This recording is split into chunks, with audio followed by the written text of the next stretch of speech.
Another episode. Oh, another one, dude. Of Chase Diamond and Carbon Mace Diamond Download, dude. You know what's crazy? It's been a while. You know what's crazy? I was watching like the early episodes of Diamond Download, and we look actually younger. Do we? How long ago was it? I don't know. It was like beginning of 23, I think, or something like that. Whenever I got sick of doing the paid news, remember that? Dang. Yeah. Remember Did this just for podcast this did this for age anyone, us? I used to write Chase's paid newsletter, which was like it was like 97 bucks a month or something like that. And I had done it for so long and I was like, "Dog, I'm running out of ideas. I really don't wanna do this anymore. Can we do something else? Can we do a podcast? That'd be so much more fun." He was like, "Yeah, done." And so now Ye we got to download. But yeah, it's so instead of the paid newsletter, I think we started doing the podcast plus Alex, so I think both kinda happened around the same time, right? uh-huh, yeah. I think Alex was first, but yeah, no, I was saying we looked young. Like, you had a couple fewer gray hairs, I had a baby face, less gray hairs also. It's crazy Crazy. how now I drink coconut water. How Yeah, you this been? podcast aged us. It's like being in the Oval Office. Exactly, dude, it's a stressful job doing these 3 times a quarter. Yeah, 3 times a quarter. Well, dude, catch me up. I saw a lot of photos from your week/weekend. Uh, how do you pronounce it? Basil? Art Basel. Art Basel. Tell me about this. I know so few other than I saw a couple photos of just people partying. What is it? Okay, so for the uninitiated, this is how I like to explain Art Basel. Back in the day, it used to be a bunch of rich guys would come to Miami, somewhere hot, to buy a bunch of art because it's a tax write-off. So they would buy like a $500,000 painting and then get it, whatever they do their thing, and then they pay less taxes in the next fiscal year. And when a bunch of beautiful models heard that, they were like, "Oh, I'm gonna go down and find a husband who's rich at Art Basel." And then all the other the guys who weren't rich enough to buy art were like, "Oh, all the models are here. I'm gonna go down there." And then more models heard about it, and then more rich guys heard about it. And so it's just like this massive party for like a week straight where everyone's going out, everyone's doing fun stuff. They have all kinds of events. They have like house parties and stuff like that. And like, dude, everyone is there. Like every celebrity you can think of, every DJ, every like artist, everyone was there. It was absolutely insane. I am so thankful to be sober again. I'm on like a little health kick. That's why I'm drinking coconut water, trying to like cleanse my body. Cause also I was in Toronto the weekend before. So I went Thursday, last Thursday to Saturday, like, just going nuts. And so, let me share some, observations that I made about Art Basel. Yeah, and Uh, real quick, so is there a central location where, like, thousands of people go, or is it all fragmented, like, each hotel or nightclub or something throws a different event? Like, is it a central place, or is it all over the city? it's all over. Okay, so every night there's, like, sort of like a standout event that everyone wants to go to, but a lot of people can't afford. Okay. So, there's, like, a couple, like, B tier, C tier events, and then there's multiple throughout the night. So, like, there will be something that's is kinda like during the day, and then something at, like, 6 to 8, and then something from, like, 10 to midnight, and then midnight is when Wow. the clubs start going, and so there's, like, DJs and stuff. And, like, I have seen I mean, this is my first point I wanna talk about. Okay. The amount of money, this is one of my observations.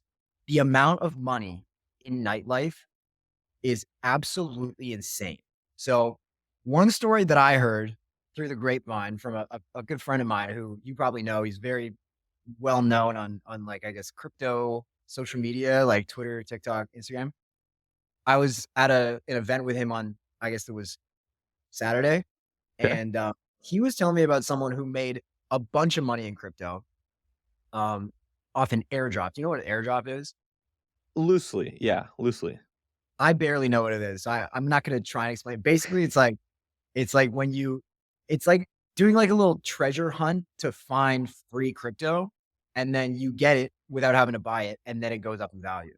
And so there's a guy who was right next to us who made, I think it was like 30 or 40 million off an Off a air. single airdrop? Yeah, I can't remember exactly what the coin was, but that's what I was told. Wow. Um, and he was tweeting, there was like this event called Circle Loco, and there was this DJ called Rampa playing. Don't know who that is. But I went with these guys, and the guy next we I didn't buy the table. I was a guest at somebody else's table, which I think they paid like 12,000. The other guy had tweeted before, he was like, "Trying to get a table for this event, I'll pay 50. I'll pay 50,000." And then people started 4x. selling. Yeah, because he couldn't get one Yeah. because it was out, and so he was trying to get one, and the table he ended up paying $75,000 for a worse table than we got for 12 grand.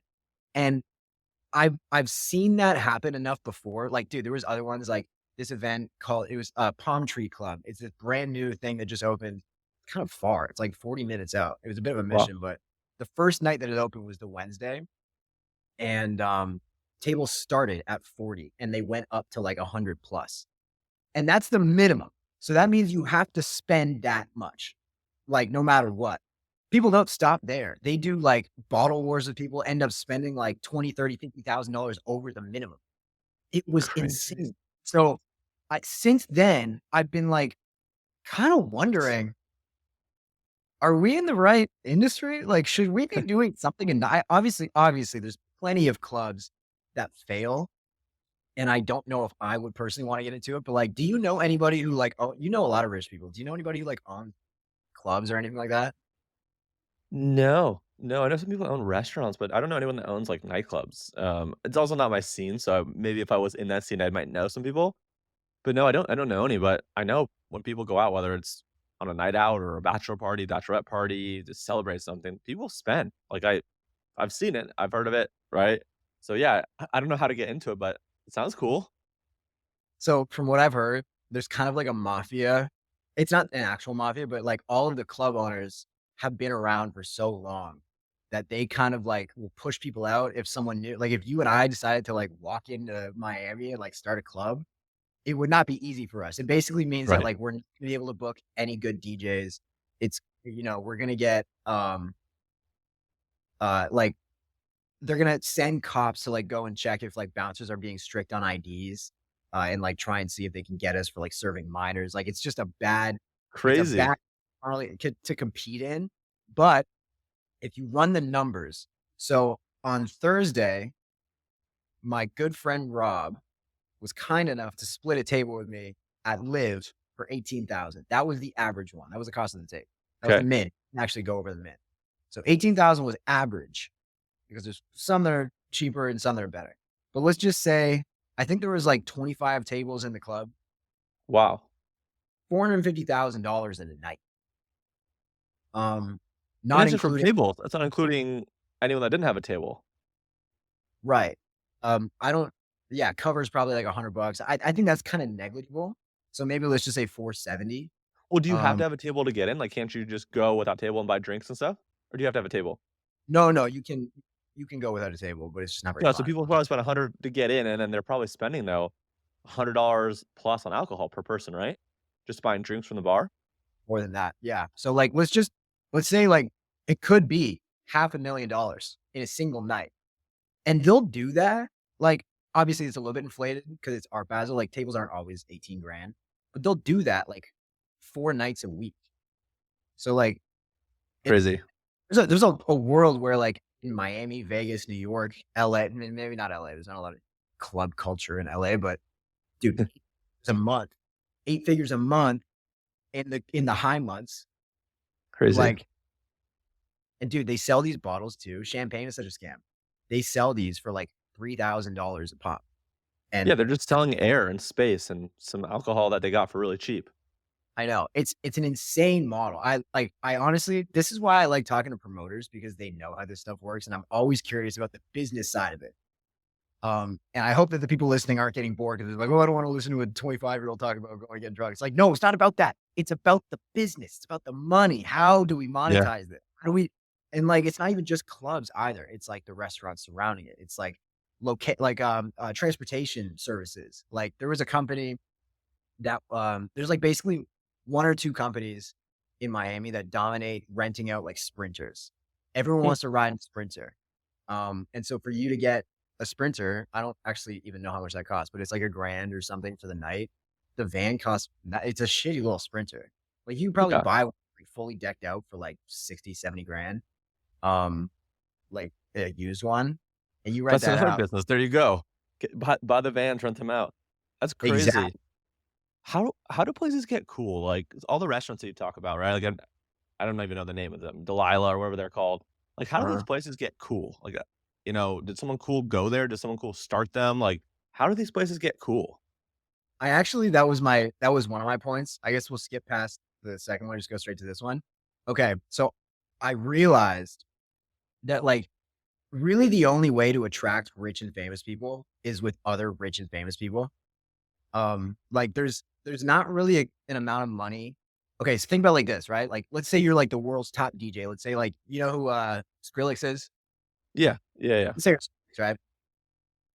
If you're really in the scene and you care about this stuff, there might be a club that pays you $100,000 to pull up, to do a 2-hour long set, which is nothing for a DJ. Your Okay. Skrillex, walk in, get paid 100 grand up front, spin for 2 hours, and then leave. But it's a place that nobody wants to be at, nobody wants to go to, versus 20 grand, but the Kardashians are there, the entire Lakers roster is there, all these celebrities are there, a bunch of models, a bunch of other rich guys, a bunch of billionaires. You're gonna take the lower paying job for the basically the clout, like, to be around all these other people. From what I've seen, like, why is Delilah cool? Because Drake referenced it in, like, 3 or 4 songs in the past, like, 5 years. Interesting. Like, Okay. in a rap in a diss to Kendrick, he said, "Head to Delilah with all of my ice." He talks about Delilah all the time.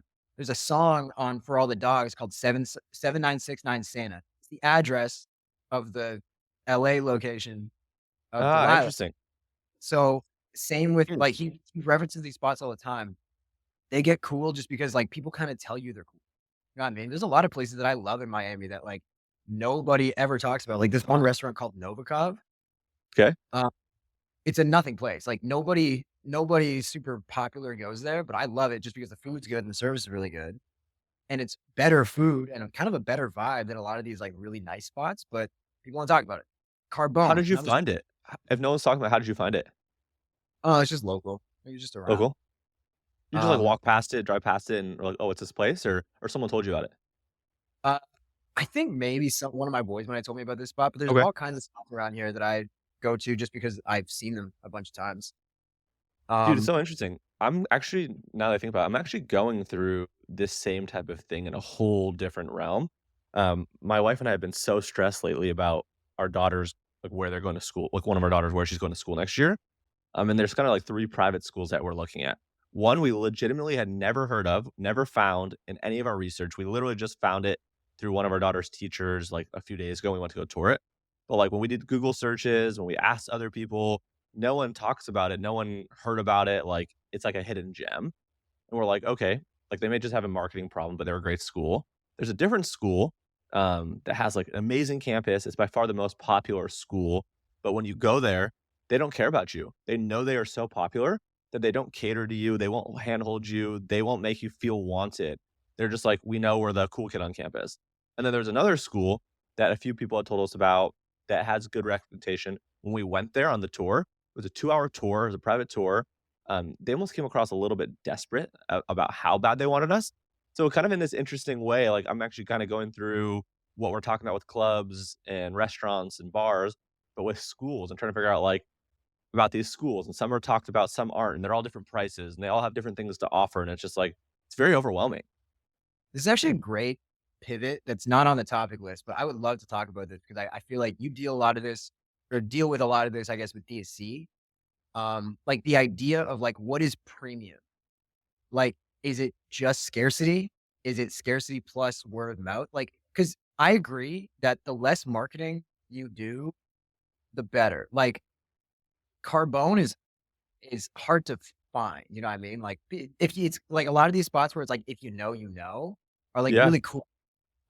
Like the places that everyone knows about and everyone wants to get into and everyone can get into aren't really the places that you want to be at. Like, Yeah. what to Yeah. you finds sort of like a premiumness for a business or for a brand or for a place or a school or a restaurant or whatever for you? Yeah, it's so interesting. I'm thinking about this restaurant by this where I went to college where, there's no name on the building. Like, everyone knows the name, but, like, if you were to drive past or walk past it and you looked at all these people there, there's no name anywhere. Obviously, there's names on the menus and stuff, but, like, it's so interesting, like, everyone knows the name of this place, everyone knows this place is nice, but when you walk by, like, they almost are, like, anti-marketing where they don't even have their name on the building, there's no sign, like, you find it basically through the address, it's really interesting. Um, yeah, I don't know. Uh, a lot of this is stuff I'm thinking about too, right? Where, like, one of the schools that we are considering, they just have great word of mouth, right?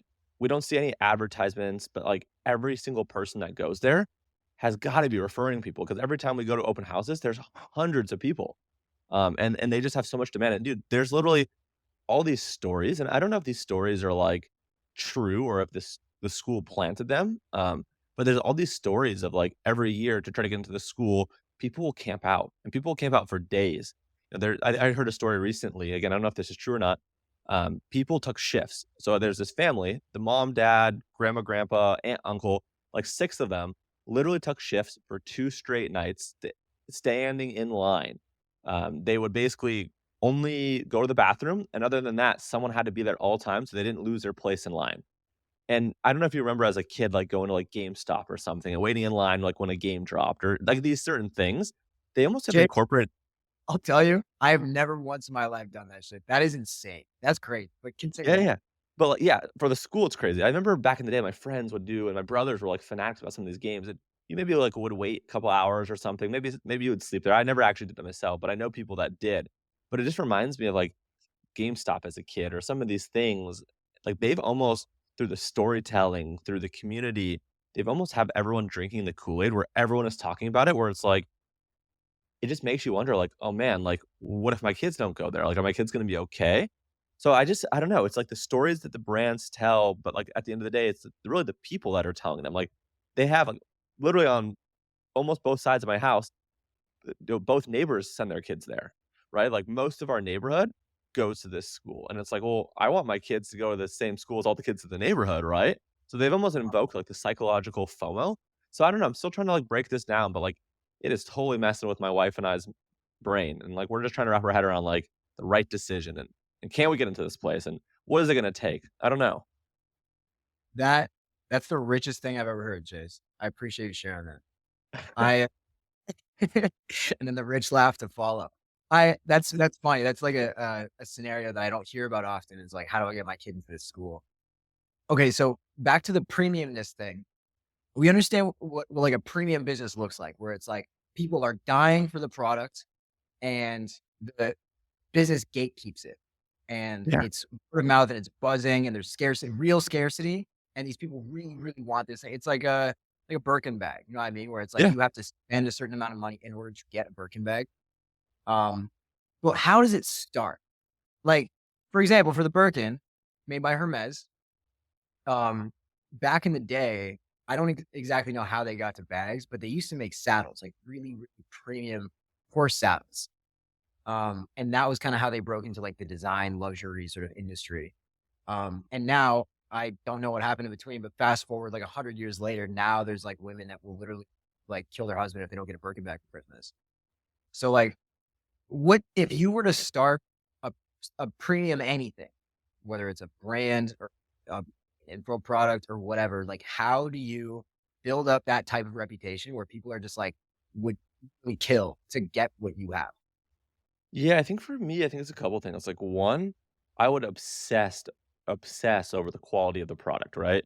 Like, just whatever it is, if it's a bag, if it's a shirt, just really make sure that, like, it really is premium. Spend more than you probably should to just make it the best product, right? Or the best experience or the best service, right? I think that's number one.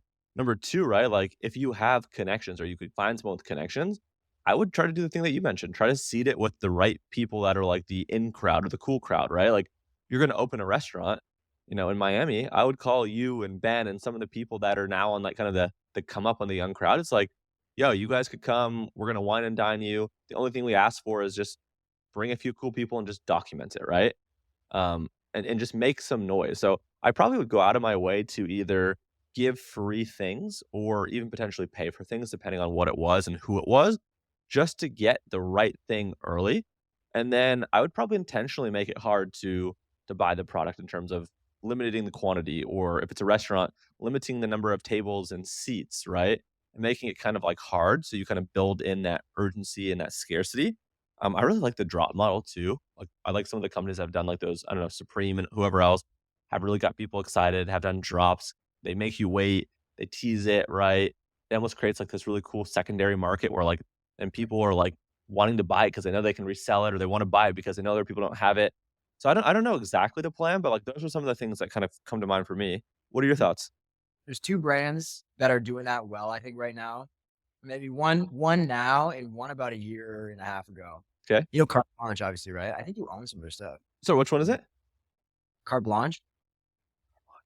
Oh, I don't own their stuff. I think Nick does. But yeah, they did a great job. They did a I've really great job. definitely seen it on Nick. They have they sell out drops fast. Oh, also, I believe it's called Minted NYC. Okay. Market I can't remember his last name, Is but he the he's like a runner guy yes, yeah. on TikTok? Okay, I don't know who So he is, but I've seen yeah, they both do a great job. Dude, even like Dad Gang, they're more mass market. But have you seen uh-huh. Dad Gang? I know Dagang, yeah. I mean, bro, just like some of the like they had a Dak Prescott, right? The quarterback. I think he's the highest paid player in the NFL right now. Um, Cowboys. I think he was wearing it. They did a sick partnership with oh man, Mookie Betts on the Dodgers. Like they just have like big time people wearing it, right? Same with Bill. I mean, Bill is mass market, but like you got Gronk doing it, you got Mike Tyson wearing it, you got like all the cool people doing it, and they've got all the exposure. So I don't know. It's really interesting. Yeah, another one too, basket case.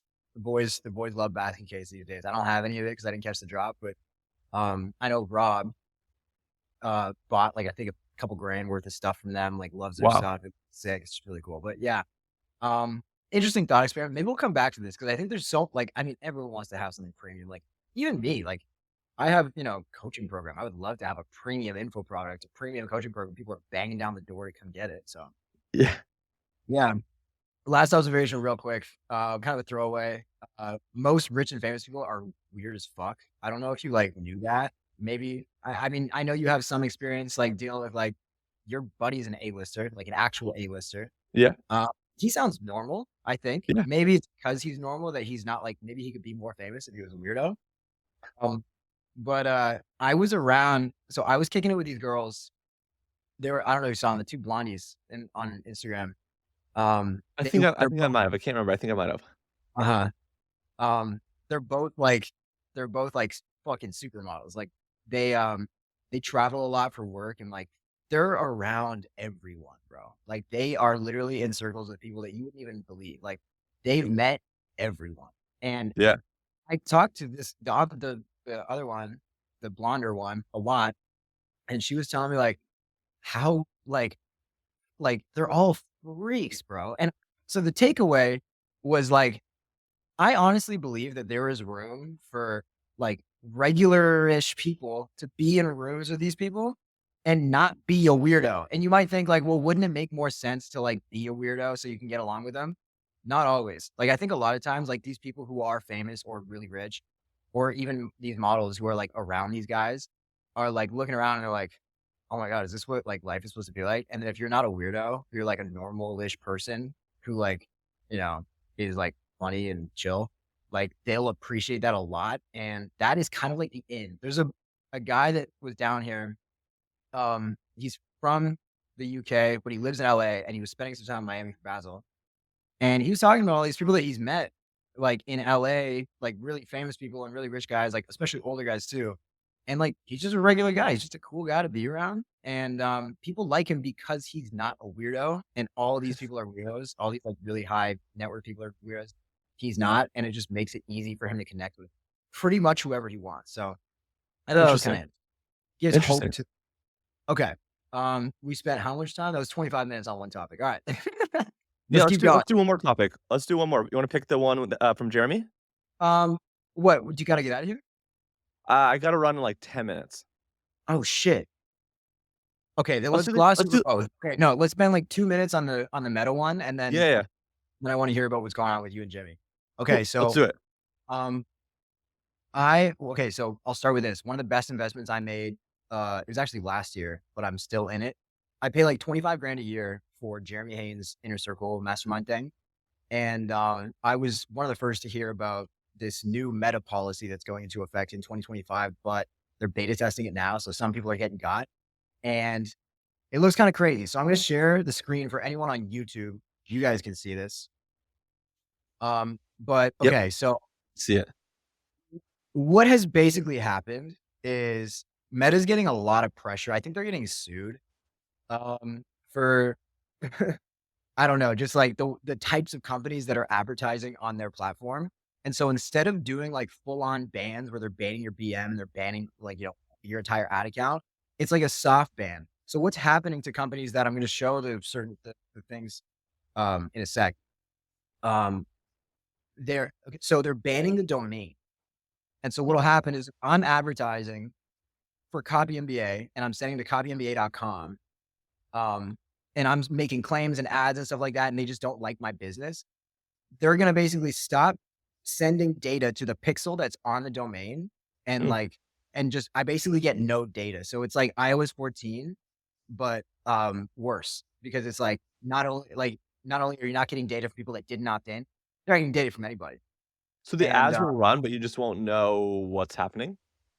yeah, exactly. So and it's Huh, all the events that you actually want. So like purchase or schedule call for me, right? So there's full restrictions and like partial restrictions. So full okay. restrictions, complete blocking of tools like Pixel, Conversion API, other meta business tools for tracking or optimizing sensitive events. So this is where like you literally just can't see shit, right? You can't Crazy. do like bottom of funnel, like straight to sale purchases. Partial restrictions is I guess it's just certain you only get to use like basically top of funnel metrics like view content or like I don't even think do you get clicks even? I don't even know. That's Um, crazy. but they're yeah, so they've been getting sued. And so, but here's who's affected. And so Jeremy obviously talked about this a lot. Everyone here should go and follow Jeremy Haynes. He's fucking phenomenal.